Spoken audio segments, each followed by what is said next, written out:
Следующий принцип, который я называю, это отказ от своей личной истории. Я узнал его от человека по имени Карлос Кастанеда, который однажды сказал: «Я наконец понял, что больше не нуждаюсь в личной истории». И так же, как с алкоголем, он сказал, что отказался от этого. И только это изменило все в мире. Знаете, хорошая сторона отказа от своей личной истории в том, что если у вас нет истории, вам не нужно соответствовать ей. У каждого из нас есть эти мешки навоза, которые мы носим с собой и называем своим прошлым. И люди, которые сделали нам что-то плохое, события и обстоятельства, все эти вещи, к которым мы привязываемся и на основе которых идентифицируем себя. Время от времени мы ставим это все в сторону, заглядываем внутрь и мазюкаем себя этим, а потом задаемся вопросом: почему моя жизнь так плохо пахнет? Я не понимаю этого. На самом деле, слияние с настоящим моментом означает, что вы могли находиться в отношениях. У меня была женщина из Голландии, которая пришла ко мне навстречу, чей муж оставил ее после 25 лет совместной жизни. У нее было 4 детей, и она была на грани самоубийства, теряла вес и находилась в депрессии, принимая всевозможные препараты. Она становилась все больнее и больнее, потому что не могла это пережить.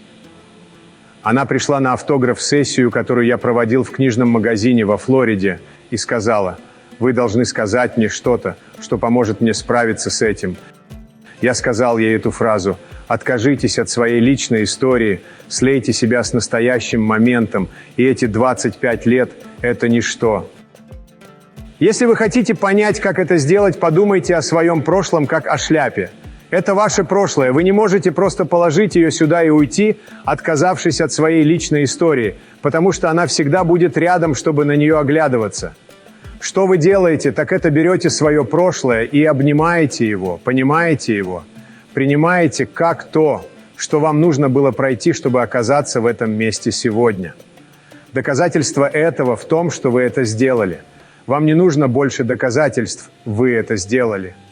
А потом вы выбрасываете это. Вы обнимаете его и выбрасываете, сливаясь с настоящим моментом, отказываясь от своей привязанности.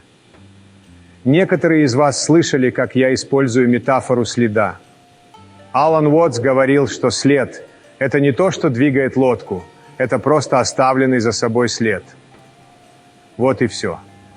И след вашей жизни не заставляет лодку двигаться. Причина, по которой ваша жизнь движется в том направлении, в котором она движется, заключается в том, что след – это оставленный за собой след. И это иллюзия – верить, что он является причиной ваших страданий, трудностей или проблем. Откажитесь от этого. Отпустите, примите это. Поймите, получите помощь в этом, если необходимо, а затем двигайтесь в настоящее. Следующий принцип, который я называю, это строка Альберта Эйнштейна. Вы не можете решить проблему тем же умом, который ее создал. Чтобы работать над решением этих вещей, называемых проблемами в вашей жизни, вам нужно изменить свой ум. Именно в вашем уме они живут. Именно ваш ум создал их. Именно там вы их испытываете. Все они иллюзии. Вы должны изменить свой ум, буквально переписать свое соглашение с реальностью. Одна из самых трудных вещей в мире – это признать, что вы были неправы. Признание своей неправоты – это не что иное, как сказать: «Я делал выбор своим умом, который создал вещи в моей жизни, которые не работают, и я больше не собираюсь продолжать делать эти выборы. Я был неправ».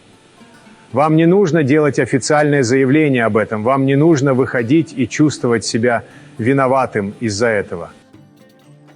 Вы просто говорите: «Это не сработало». Отношения, в которых я был раньше, не работали для меня. Я не осознавал этого, но теперь понимаю, и вот где я выбираю быть. Секрет успешных отношений заключается в том, чтобы направлять свое внимание и энергию на то, что вы любите, а не на то, что вам не нравится. Роберт Фрост сказал это так красиво. Мы любим то, что любим, за то, что оно есть, а не за то, каким оно должно быть или каким оно было.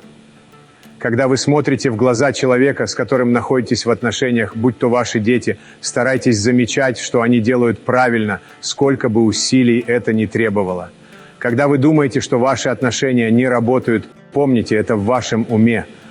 Что я думаю об этом человеке? Если я смогу изменить свои мысли и сосредоточиться на том, что я люблю в этом человеке, и удерживать их там, это поможет отношениям расцвести. Есть люди, которые проходят всю свою историю отношений без злости, ненависти и горечи, только с любовью. Следующий принцип – относитесь к себе так, как будто вы уже являетесь тем, кем хотите стать.